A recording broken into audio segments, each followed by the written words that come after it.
Você é o pior pai do mundo. Eu tinha vergonha de você na frente dos meus amigos e tenho vergonha até hoje. Meu filho gritou isso pra mim na ceia de Natal, na frente da família da esposa dele, na frente do meu neto de 5 anos que me olhava assustado. E sabe o que eu fiz?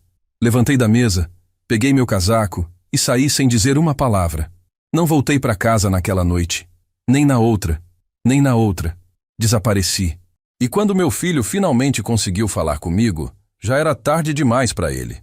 Porque eu tinha descoberto uma coisa que mudou tudo. Meu nome é Osvaldo Ferreira da Silva. Tenho 66 anos. E essa história aconteceu há 3 anos atrás.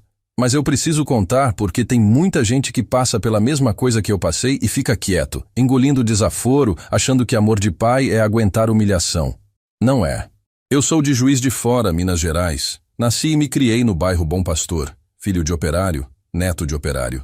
Trabalhei a vida inteira como mecânico. Tinha uma oficina pequena ali na Avenida Brasil, consertava carro, moto, o que aparecesse. Não fiquei rico, mas nunca passei fome e nunca deixei ninguém da minha família passar. Casei com a Lourdes quando eu tinha 23 anos, ela 21. Tivemos um filho só, o Vinícius. E esse menino foi minha vida inteira. Antes de eu continuar, quero agradecer a esse canal por me dar esse espaço para contar o que vivi. E quero pedir para você que está me ouvindo agora, se inscreve no canal. Comenta aí embaixo de que cidade você está assistindo. E se essa história mexer com você, fica até o final.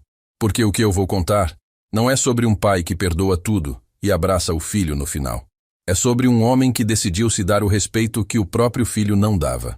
E se você já passou por algo parecido, vai entender cada palavra que eu vou dizer aqui. Todo dia tem uma história nova, e a próxima pode ser exatamente o que você precisa ouvir. Bom, voltando.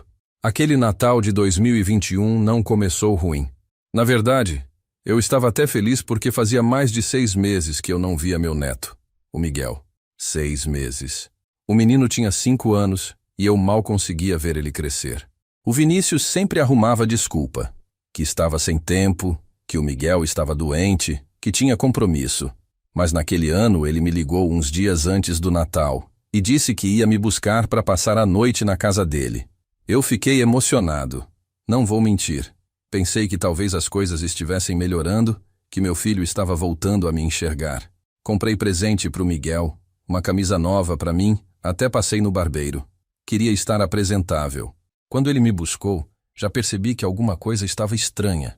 Ele mal falou comigo no caminho.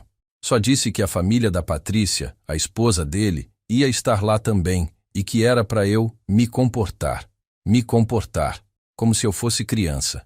Mas eu não disse nada, engoli seco. Pensei, deixa pra lá, Osvaldo.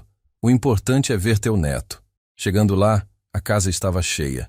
Os pais da Patrícia, os irmãos, os cunhados, todo mundo bem arrumado, aquele clima de gente que tem dinheiro e faz questão de mostrar. Eu cumprimentei todo mundo, educado, do jeito que minha mãe me ensinou, mas dava para sentir que eu não era bem-vindo. Os olhares, sabe? Aqueles olhares de lado, como se eu estivesse deslocado ali. O Miguel veio correndo quando me viu. Vô! Abracei aquele menino com uma vontade de chorar. Fazia tanto tempo.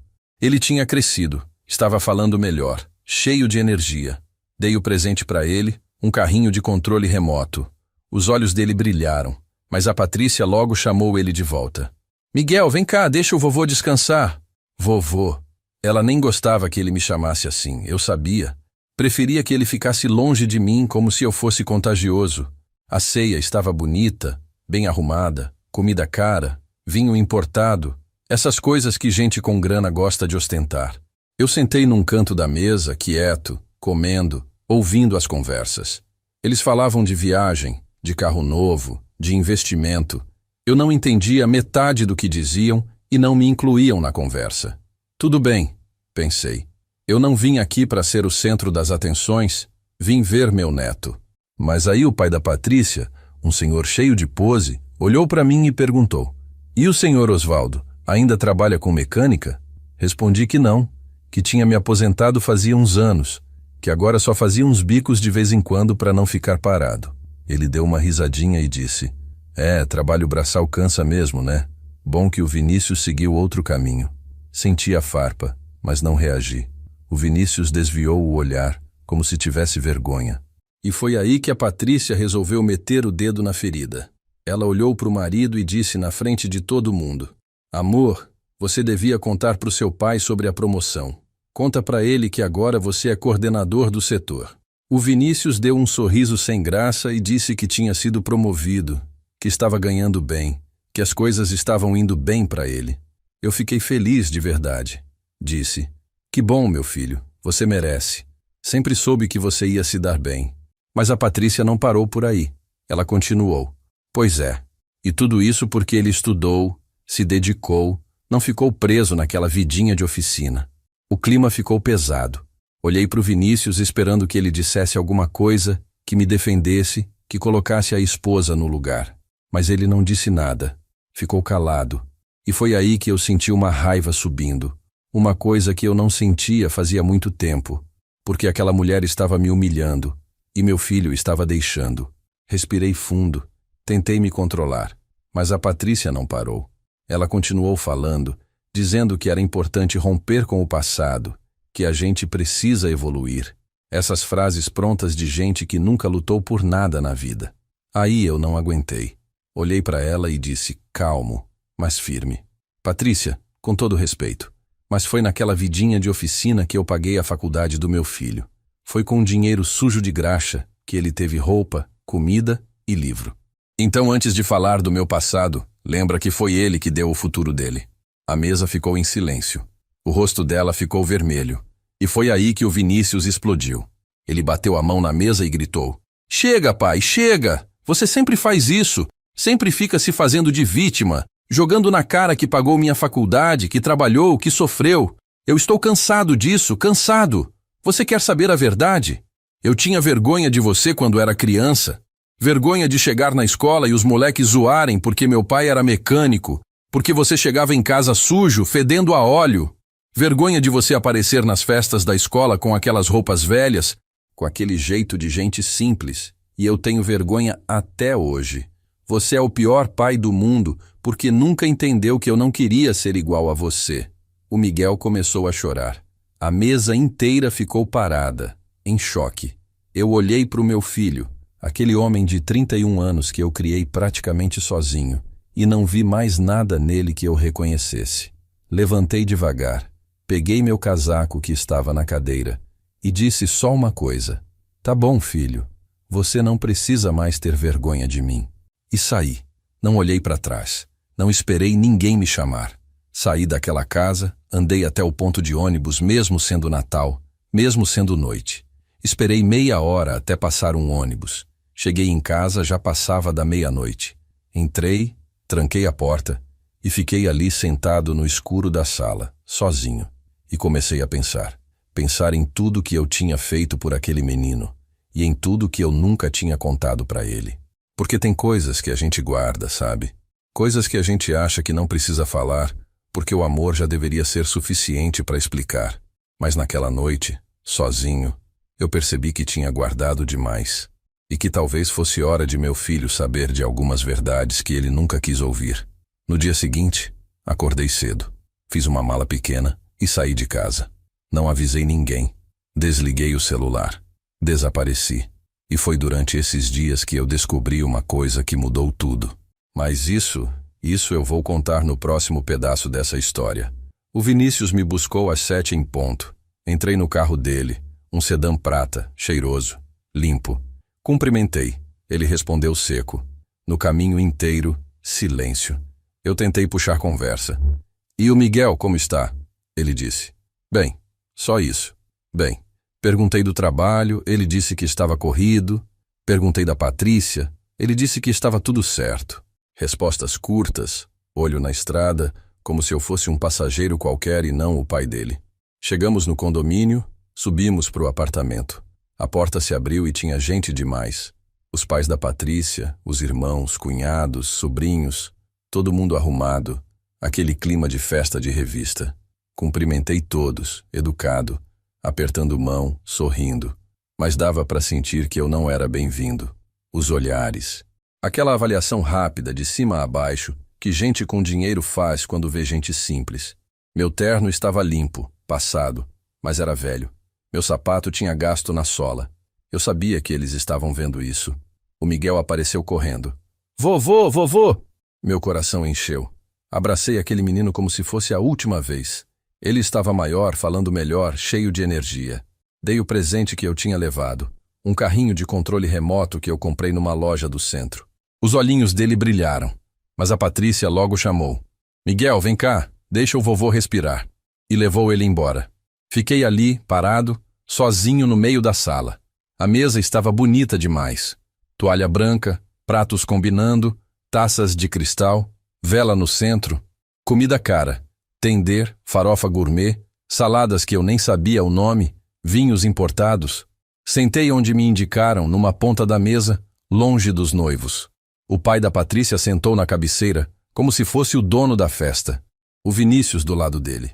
Eu lá no canto, perto de uma tia que nem falava comigo. Começamos a comer. As conversas rolavam soltas, mas não sobre mim. Falavam de viagem para Disney, de carro novo, de investimento em ações, de reforma na casa da praia. Eu mastigava calado, ouvindo, me sentindo cada vez menor.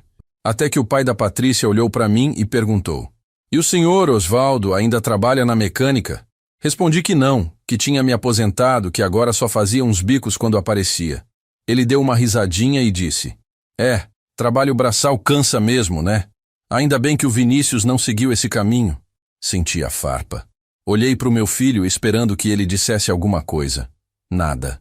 Ele desviou o olhar, bebeu do vinho, fingiu que não tinha ouvido. A Patrícia aproveitou. Aliás, amor, conta pro seu pai da sua promoção.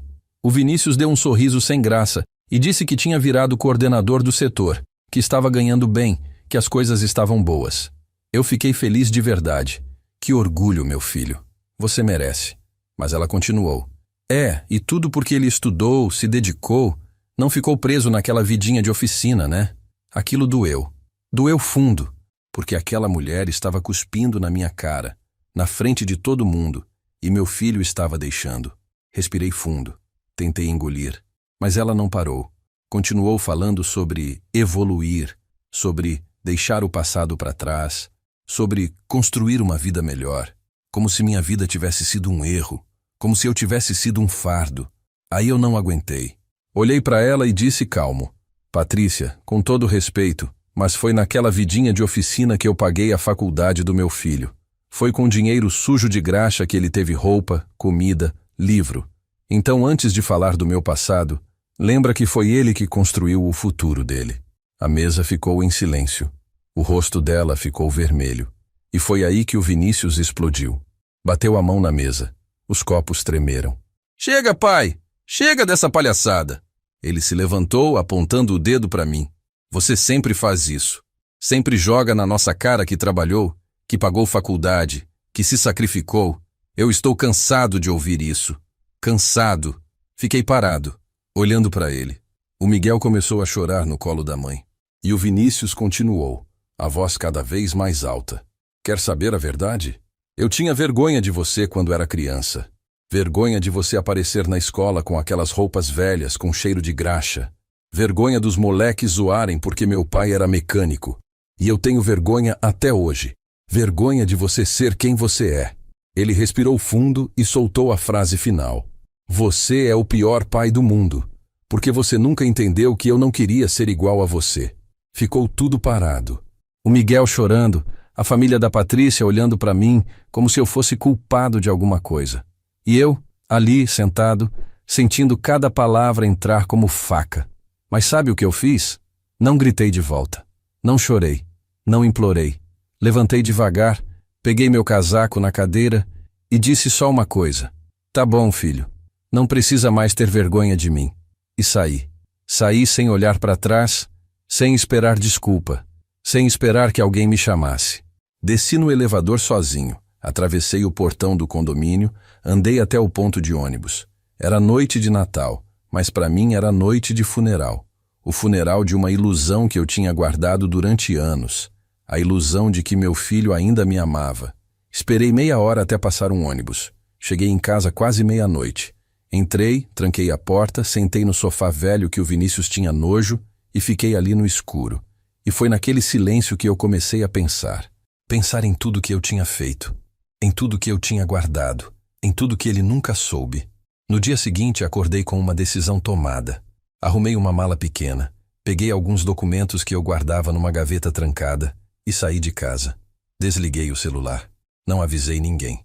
Nem a dona Irene, minha vizinha, nem o Toninho. Ninguém. Desapareci. E foi durante esses dias que eu descobri algo que mudou tudo. Algo que meu filho nunca imaginou. E quando ele me ligou, desesperado, um dia e meio depois, eu já sabia exatamente o que fazer. Peguei um ônibus para Belo Horizonte no dia seguinte, bem cedinho. Não era fuga. Era estratégia. Porque tem hora que a gente precisa sair do lugar para enxergar as coisas com clareza. E eu tinha uma coisa para fazer lá. Uma coisa que eu vinha adiando fazia anos. Precisava conversar com o Dr. Mendes, o médico que cuidou da Lourdes nos últimos meses de vida. Ele tinha informações que eu nunca contei pro Vinícius. E agora eu achava que talvez fosse a hora. Sentei lá no fundo do ônibus, encostei a cabeça na janela e fiquei olhando a estrada. A paisagem passando, o sol nascendo, e eu ali, com 66 anos, fugindo do próprio filho.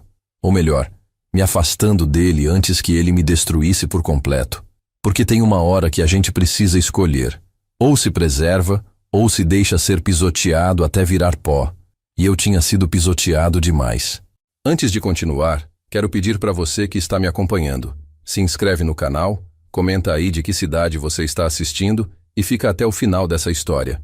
Porque o que eu vou revelar agora vai mostrar que às vezes a gente guarda segredos não por maldade, mas para proteger quem a gente ama. E quando esses segredos vêm à tona, tudo muda. Todo dia tem uma história nova aqui, e quem sabe a próxima não seja sobre alguém da sua família também. Cheguei em Belo Horizonte por volta do meio-dia.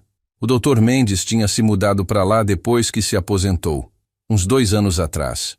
Eu tinha o endereço dele anotado numa agendinha velha que a Lourdes me deu. Peguei um Uber até o bairro dele, um lugar tranquilo, casas com jardim, bem cuidado. Toquei a campainha. Ele abriu a porta e levou um susto. Osvaldo? Que surpresa! Me convidou para entrar, ofereceu café, perguntou como eu estava. Sentamos na sala dele, cheio de livros, diploma na parede, aquele cheiro de casa de gente estudada. Fui direto ao ponto. Doutor, eu vim aqui porque preciso dos documentos que o senhor guardou para mim. Os papéis da Lourdes, tudo o que ela deixou escrito. Ele ficou sério. Osvaldo, você tem certeza? Você mesmo me pediu para guardar isso longe. Disse que nunca ia usar. Eu respirei fundo. Eu sei, mas as coisas mudaram. Meu filho precisa saber da verdade. E eu preciso desses papéis para mostrar para ele. O Dr. Mendes levantou, foi até um armário, mexeu em umas pastas e voltou com um envelope pardo, lacrado. Me entregou nas mãos. Está tudo aqui. As cartas, os laudos, os pedidos dela. Você sabe que isso vai abalar ele, né? Eu segurei o envelope com força. Eu sei. Mas ele me chamou de pior pai do mundo. Acho que ele precisa saber quem foi o pior de verdade nessa história. Saí de lá com o envelope debaixo do braço, o coração pesado. Porque aquilo ali dentro não era só papel. Era a verdade sobre a Lourdes. Uma verdade que eu tinha escondido do Vinícius a vida inteira para não destruir a imagem que ele tinha da mãe. Mas agora, depois do que ele me fez, eu achava que ele tinha direito de saber, mesmo que doesse. Voltei para Juiz de Fora no ônibus da noite. Não fui para casa. Fui direto pro apartamento do Toninho, meu amigo de 40 anos. Toquei a campainha, ele abriu de pijama, acendeu a luz e disse: Osvaldo, que houve, homem? Entrei, sentei no sofá dele e contei tudo. O Natal, o grito do Vinícius, o envelope, tudo. Ele ficou em silêncio, me ouvindo. Quando terminei, ele disse: E agora? O que você vai fazer? Eu olhei para ele. Vou esperar. Ele vai me procurar. E quando procurar, vai ter que ouvir o que eu tenho para dizer. Fiquei na casa do Toninho 2 dias. Desliguei o celular, não quis falar com ninguém. Precisava daquele tempo para organizar a cabeça, para decidir como ia conduzir aquilo. Porque não era só sobre me vingar do meu filho. Era sobre fazer justiça. Justiça pela Lourdes, por mim, por tudo que a gente passou e ele nunca quis saber. No 2º dia, o Toninho me chamou. Osvaldo, você não quer pelo menos ligar o celular? De repente, o menino te procurou? Eu tinha pensado nisso. Mas ao mesmo tempo, Uma parte de mim queria que ele sentisse o gosto do abandono. Queria que ele passasse pelo menos um pedaço do que eu passei o ano inteiro, sendo ignorado, sendo esquecido. Mas o Toninho insistiu. Liga, vai, só pra ver. Liguei o celular. 53 chamadas perdidas. 53. 28 mensagens no WhatsApp. Todas do Vinícius. Comecei a ler. As primeiras eram secas. Pai, onde você está? Pai, responde. Mas conforme iam passando as horas, o tom mudava. Pai, por favor, me liga. Pai, eu preciso falar com você urgente. Pai, é sério, preciso muito da sua ajuda. A última mensagem tinha sido mandada 1 hora atrás. Pai, pelo amor de Deus, atende o telefone. É sobre a vovó Lourdes. Apareceu um problema grave aqui. Meu coração disparou. Problema com a Lourdes? Como assim? Ela tinha morrido fazia 4 anos. Que problema podia ter aparecido agora? Olhei para o Toninho, ele também estava curioso. Eu disse, tem algo errado. Ele está desesperado. Toninho sugeriu, liga para ele, vê o que é. Mas eu não liguei, não ainda. Porque naquele momento eu tive uma intuição, uma sensação de que o problema que tinha aparecido tinha a ver exatamente com o que eu estava carregando naquele envelope pardo. E se era isso, então meu filho não estava me procurando por saudade, por arrependimento, por amor. Estava me procurando porque precisava de algo. Algo que só eu tinha. E foi aí que eu percebi. Eu tinha nas mãos a única coisa que ele queria de mim agora. E pela primeira vez em anos, eu tinha o controle da situação. Esperei mais 2 horas antes de ligar de volta. 2 horas que devem ter sido um inferno para ele. Porque eu sabia que quando a gente precisa de alguém que a gente desprezou, cada minuto vira uma eternidade. E eu queria que ele sentisse isso. Queria que ele entendesse o que era ficar esperando, ficar na mão, ficar sem resposta, igual eu fiquei o ano inteiro. Quando finalmente peguei o telefone, eram quase 10 da noite. Respirei fundo e liguei. Tocou 2 vezes e ele atendeu ofegante. Pai, graças a Deus! Onde você está? Eu estou te procurando desesperado. A voz dele estava diferente. Não era mais aquela voz de quem manda, de quem julga. Era a voz de quem precisa. Eu fiquei em silêncio uns segundos. Ele continuou. Pai, você está aí? Me responde? Respondi seco. Estou? O que você quer? Antes de eu continuar, quero pedir para você que está me ouvindo. Se inscreve no canal, comenta de que cidade você está assistindo e compartilha essa história com alguém que precisa ouvir. Porque o que eu vou contar agora mostra que às vezes a gente só dá valor quando perde. E quando descobre que a pessoa que desprezou é a única que pode ajudar. Fica até o final porque essa história está longe de acabar. Todo dia tem história nova aqui. Do outro lado da linha, ouvi o Vinícius respirar fundo, tentando se controlar. Pai, eu sei que a gente brigou. Sei que eu falei coisas terríveis. Mas apareceu um problema sério aqui e eu preciso muito da sua ajuda. Eu não disse nada. Ele continuou. É sobre a herança da vovó Lourdes. Apareceu um advogado aqui dizendo que tem uma pendência, que falta documentação, que sem isso eu não consigo liberar nada. Herança. Claro, era sobre dinheiro. Sempre foi sobre dinheiro. Eu só não tinha percebido ainda. A Lourdes tinha deixado um pequeno apartamento que ela herdou da mãe dela, lá na zona norte de Juiz de Fora. Nada de luxo, mas valia uns 200 mil reais. Quando ela morreu, ficou tudo em nome dela porque a gente nunca regularizou. Eu nem me importei com isso na época, estava de luto, não queria pensar em herança.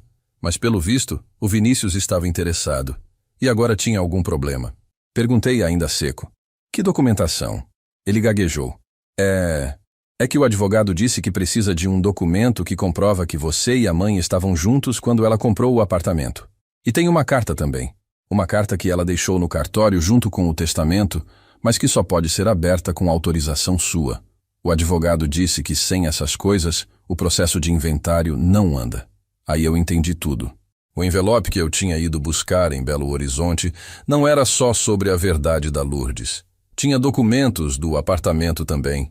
Papéis que o Dr. Mendes guardou porque a Lourdes pediu. Ela queria que ficasse tudo comigo, que eu decidisse o que fazer. E eu tinha guardado, esquecido, durante 4 anos. Até agora. Fiquei em silêncio por uns segundos. Vinícius estava nervoso. Pai, você tem esses documentos? Respondi devagar. Talvez. Ele quase gritou. Como assim talvez? Pai, eu preciso disso urgente. O advogado disse que se não resolver isso em 10 dias, o apartamento vai para inventário judicial e pode levar anos. 10 dias. Urgência. Ele estava desesperado porque tinha prazo, porque dinheiro estava em jogo. Perguntei, e você precisa desse dinheiro para quê, Vinícius? Ele hesitou, depois disse, não é só pelo dinheiro, pai. É uma questão de resolver as coisas, de fechar esse ciclo. Menti. Você me chamou de pior pai do mundo na frente da sua família. Me humilhou, me expulsou da sua vida o ano inteiro. E agora quer que eu te ajude com herança?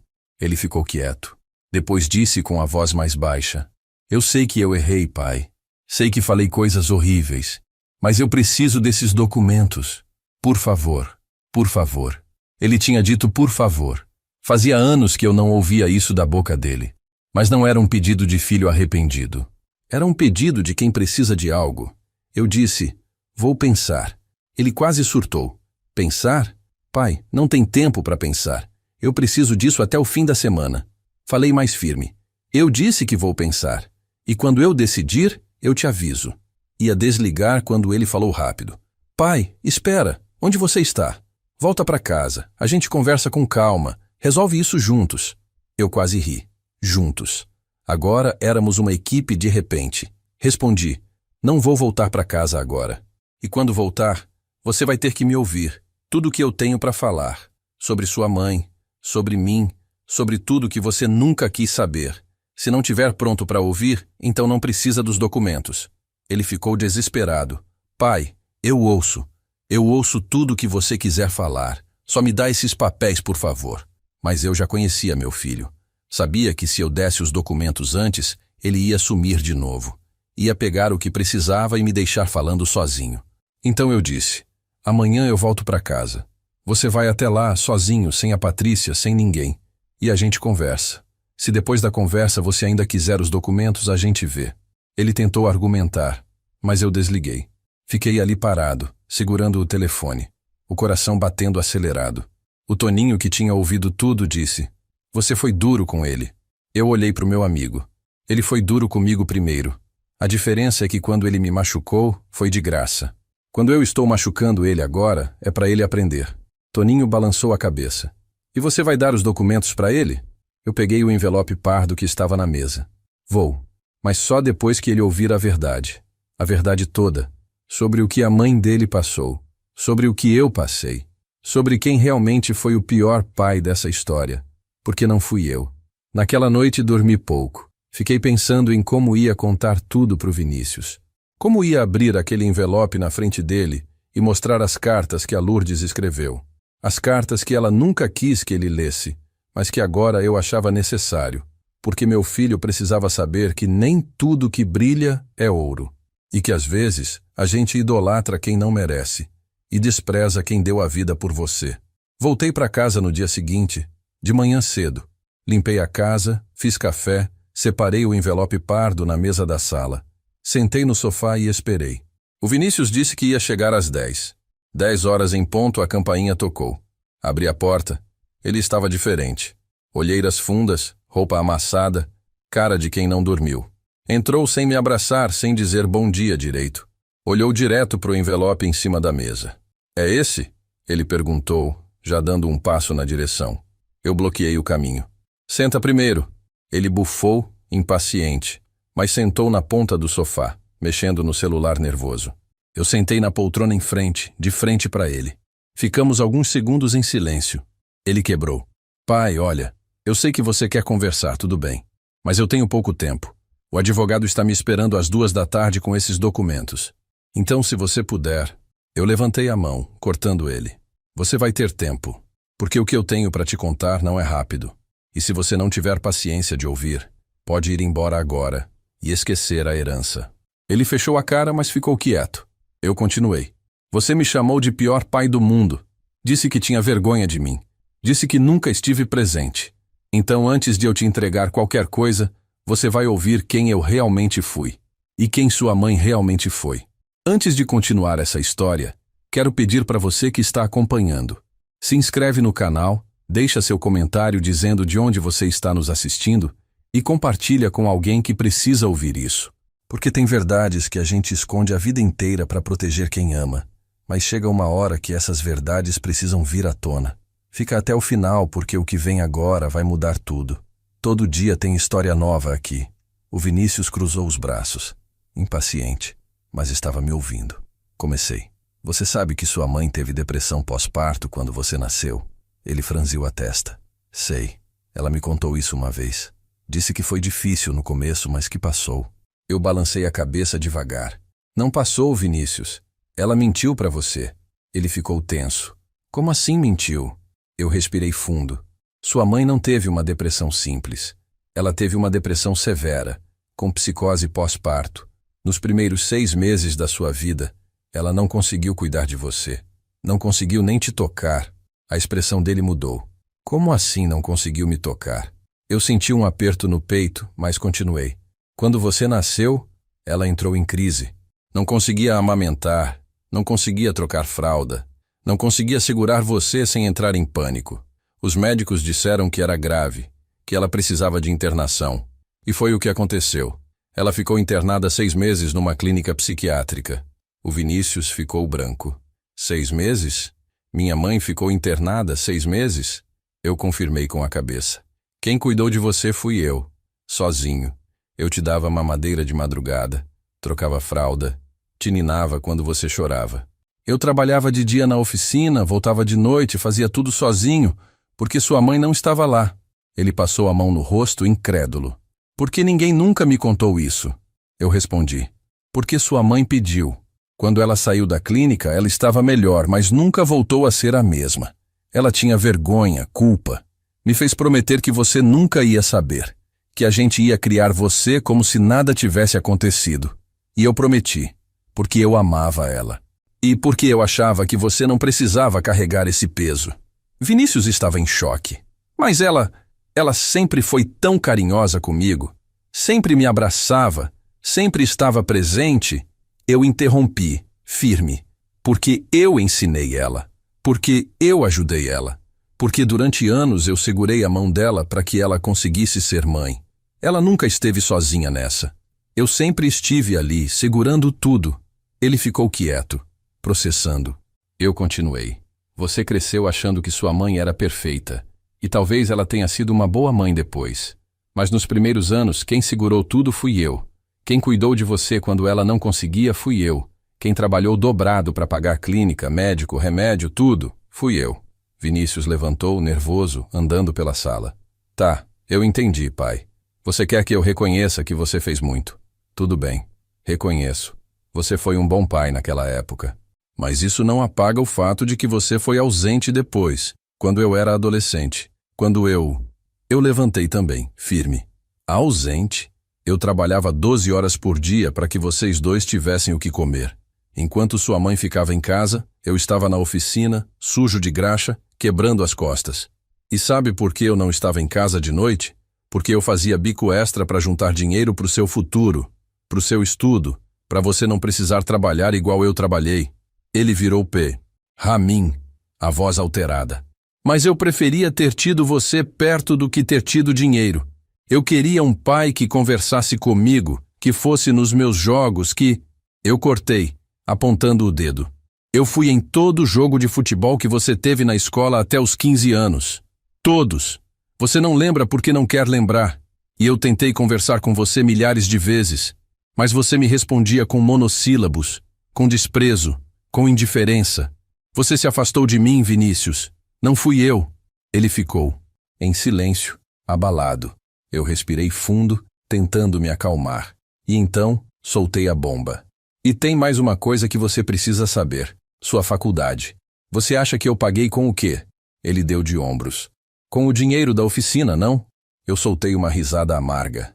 Eu vendi a oficina, Vinícius. Vendi tudo que eu construí em 20 anos para pagar sua faculdade particular. Porque você não passou na federal. Porque você queria estudar administração naquela faculdade cara do centro. E eu vendi meu sonho para realizar o seu. O rosto dele ficou pálido. O Vinícius sentou devagar, como se as pernas tivessem perdido a força. Ele olhou para mim, a voz saindo baixa. Você vendeu a oficina? Confirmei com a cabeça. Vendi, por R$ 120.000. Metade do que valia, porque precisava do dinheiro rápido. Foi tudo para sua faculdade. Cada mensalidade, cada livro, cada xerox. Enquanto você estudava, eu voltei a trabalhar como mecânico avulso, na casa dos outros, ganhando diária. Você não sabia porque eu nunca contei. Achei que não precisava. Ele passou a mão no rosto, visivelmente abalado. Por que você nunca me disse isso? Eu respondi seco. Porque pai não conta sacrifício esperando agradecimento. Pai faz porque ama, mas quando o filho cospe na cara dele, aí talvez seja a hora de ele saber o preço que foi pago. Peguei o envelope pardo da mesa e coloquei no colo. Vinícius olhou para ele com olhos arregalados. Aí estão os documentos? Eu abri o lacre devagar. Estão. Mas antes de você levar, vai ler isso aqui comigo.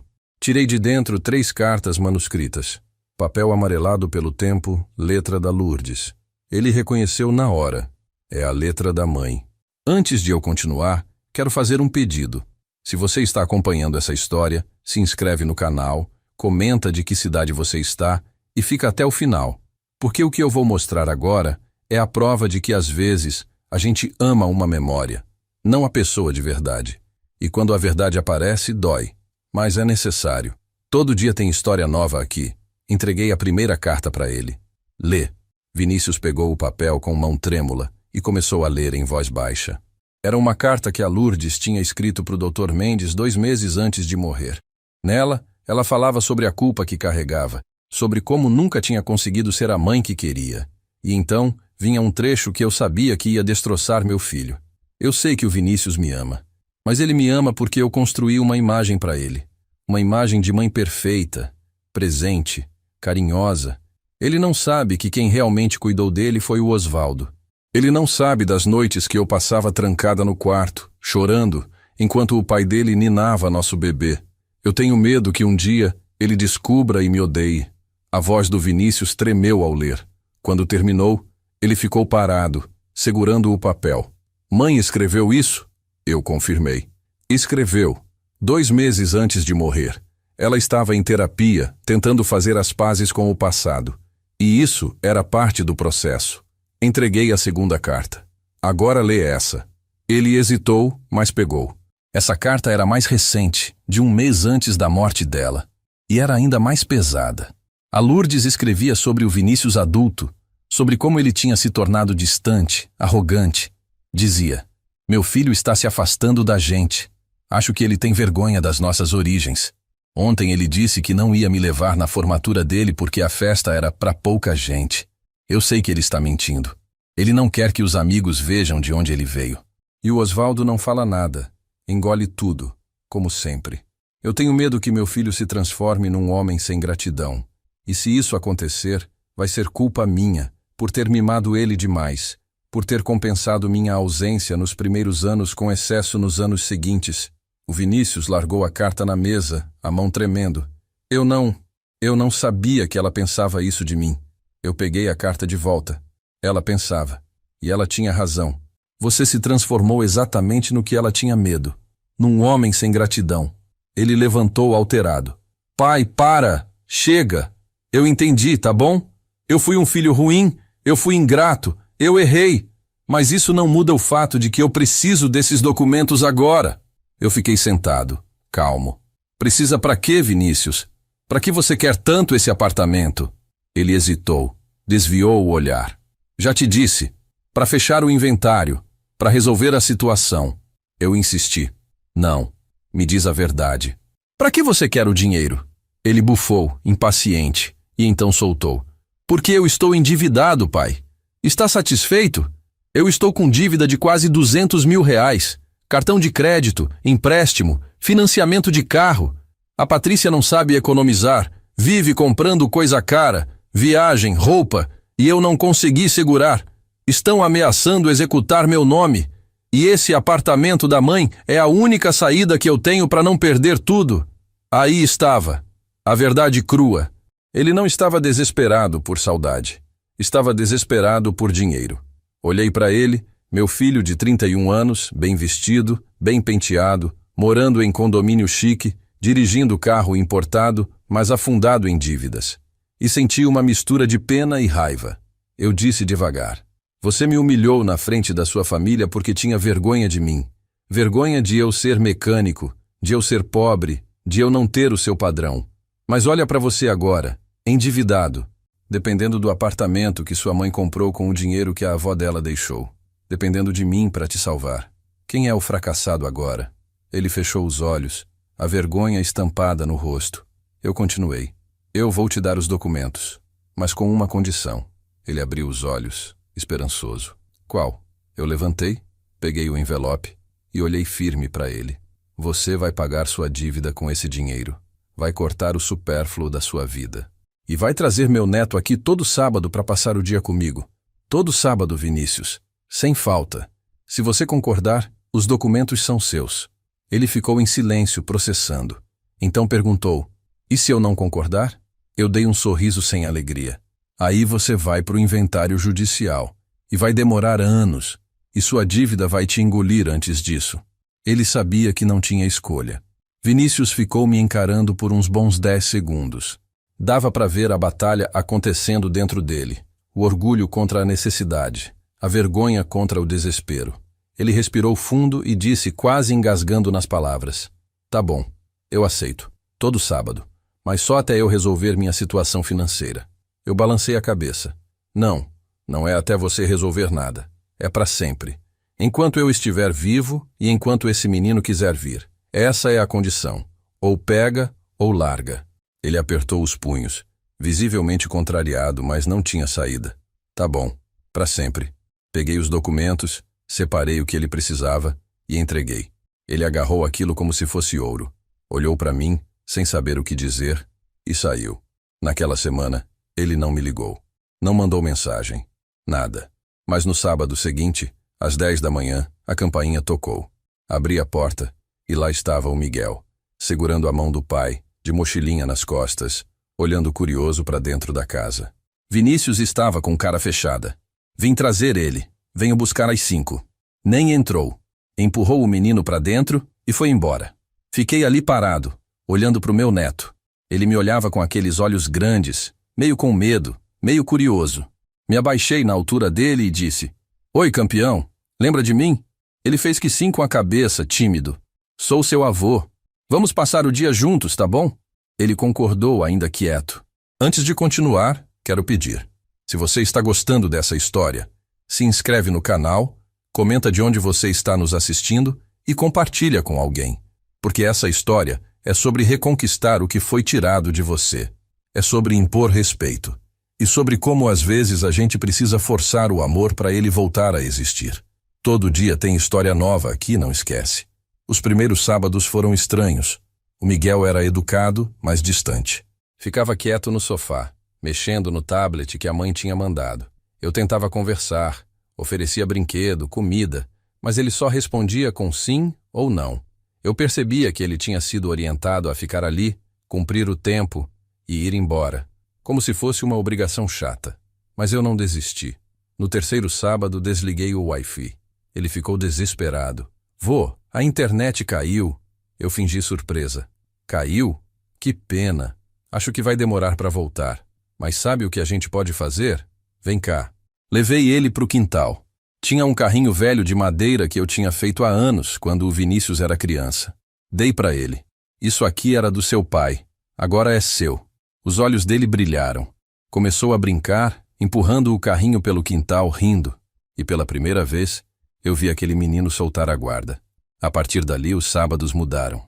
Ele começou a chegar animado, pulando da caminhonete do pai, gritando: Vô, o que a gente vai fazer hoje? E eu sempre tinha algo preparado. Pipa, pescaria no rio, consertar alguma coisa na oficina improvisada do quintal. Ele adorava me ver trabalhar com as ferramentas, perguntava tudo, queria aprender. Vinícius só deixava e buscava. Nunca entrava. Nunca perguntava como tinha sido o dia. Apenas cumpria o acordo. Mas eu via nos olhos dele que algo estava mudando. Ele olhava para o filho descendo animado do carro, olhava para mim na porta, e tinha uma expressão que eu não sabia decifrar. Talvez fosse inveja, talvez fosse arrependimento. Até que num sábado, 2 meses depois, Quem tocou a campainha não foi o Vinícius. Foi a Patrícia. Abri a porta e ela estava ali, de braços cruzados, olhar furioso. Onde está meu filho? Respondi calmo. Está no quintal, brincando. Ela entrou sem pedir licença. Foi direto para o fundo da casa. O Miguel estava sentado no chão, montando um carrinho de madeira comigo. Quando viu a mãe, levou um susto. Miguel, pega suas coisas. A gente vai embora. Ele olhou confuso. Mas mãe, eu ainda vou ficar até às 5. Ela falou firme. Mudança de planos. Vamos. Eu me levantei encarando ela. Calma. O que está acontecendo? Ela me fuzilou com o olhar. O que está acontecendo é que eu descobri essa palhaçada que o Vinícius armou. Ele me escondeu que estava trazendo meu filho aqui todo sábado. Me escondeu! Então era isso. Vinícius não tinha contado para ela. Provavelmente com medo da reação. E agora, ela tinha descoberto. Patrícia continuou, a voz alterada. Eu não quero meu filho perto do senhor. Não quero que ele cresça achando que é normal ser pobre, viver nessa casinha velha, brincar com carrinho de madeira. Ele tem iPad, tem brinquedo caro, tem aula de inglês. Ele não precisa disso aqui. O Miguel começou a chorar. Mãe, eu gosto de ficar com o vovô. Ela ignorou. Vamos, Miguel, agora. Peguei ela pelo braço, firme, mas sem machucar. Você não vai levar esse menino. Tem um acordo. Ela deu uma risada debochada. Acordo? Que acordo? Eu não assinei nada. E eu sou a mãe dele. Eu decido onde ele fica. E arrancou o Miguel do chão. Pegou ele no colo mesmo com ele esperneando e saiu. Fiquei ali, parado, vendo ela colocar o neto no carro e ir embora. O Miguel olhando para mim pela janela, chorando. E naquela hora, eu senti uma raiva que eu não sentia fazia muito tempo, porque ela estava usando meu neto como arma.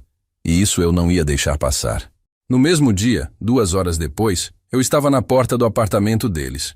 Toquei a campainha com força. 1 vez, 2, 3. Vinícius abriu, surpreso. Pai, o que você está fazendo aqui? Entrei sem esperar convite. Cadê sua mulher? Ele ficou nervoso. Ela está no quarto com o Miguel. Pai, você não pode entrar assim. Passei por ele. Fui direto para o corredor. Abri a porta do quarto. Patrícia estava sentada na cama. O Miguel ao lado dela mexendo no tablet. Quando me viu, ela levantou furiosa. Sai daqui! Você não foi convidado. Ignorei ela. Olhei para o Miguel. Oi, campeão. Você está bem? Ele fez que sim com a cabeça, mas estava com o olho vermelho de tanto chorar. Olhei para Patrícia. A gente precisa conversar. Os 3. Agora.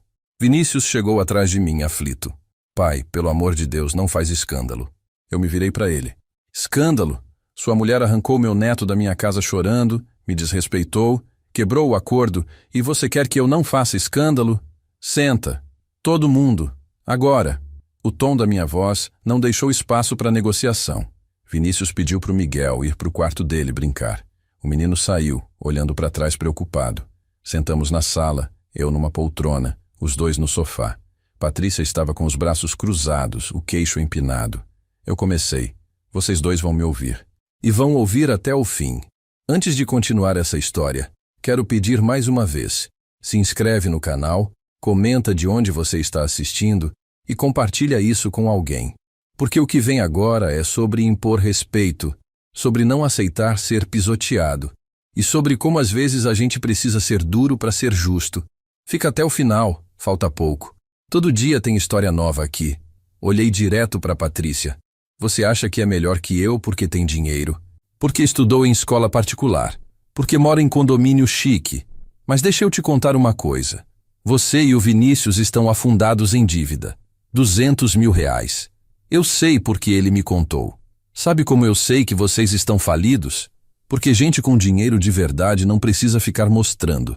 Gente com dinheiro de verdade não se afoga em cartão de crédito comprando roupa de marca e viagem para postar em rede social.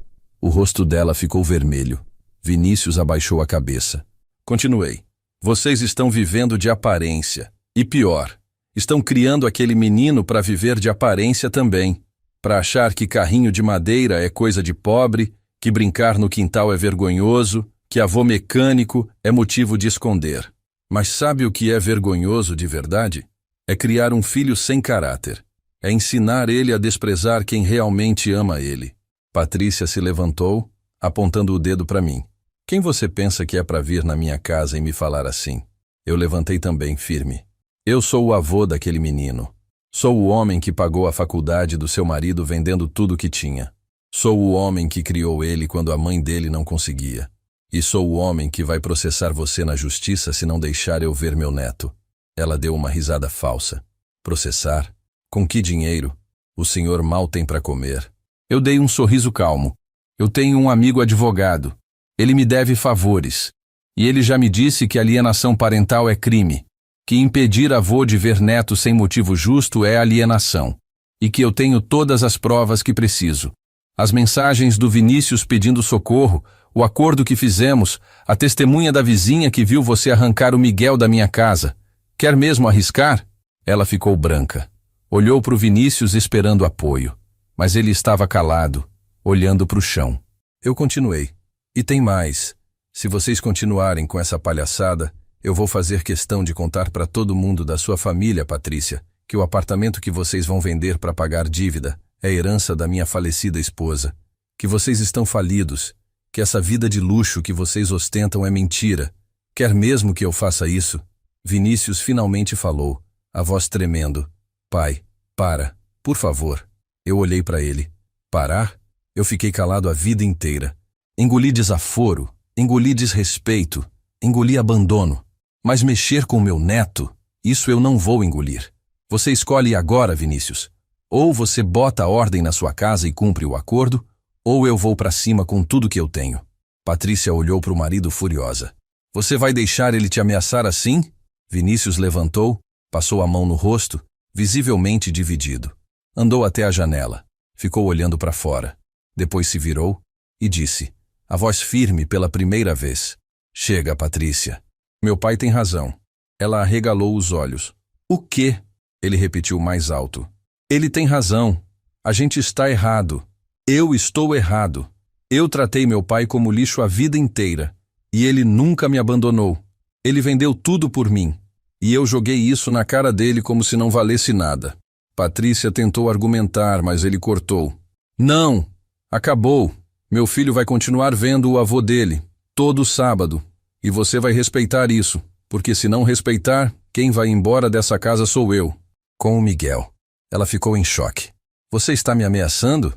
Ele respondeu seco. Estou te avisando. Ficou um silêncio pesado. Patrícia olhou para mim, depois para o marido, e saiu da sala batendo o pé. Vinícius se virou para mim, os olhos marejados. Eu sinto muito, pai. Por tudo. Eu fui um filho horrível. Eu dei um passo na direção dele. Foi, mas ainda dá tempo de mudar isso. Ele enxugou os olhos. Como? Eu respirei fundo. Você vai trazer o Miguel todo sábado. Mas você também vai ficar. Vai passar o dia comigo e com ele. Vai aprender de novo o que é ser família, o que é simplicidade, o que é gratidão, porque eu não quero só meu neto de volta. Quero meu filho de volta também. Ele começou a chorar, daquele jeito que homem chora quando segura há muito tempo. E pela primeira vez em anos, eu abracei meu filho. Passaram-se 3 anos desde aquele dia. 3 anos que mudaram tudo entre mim e meu filho.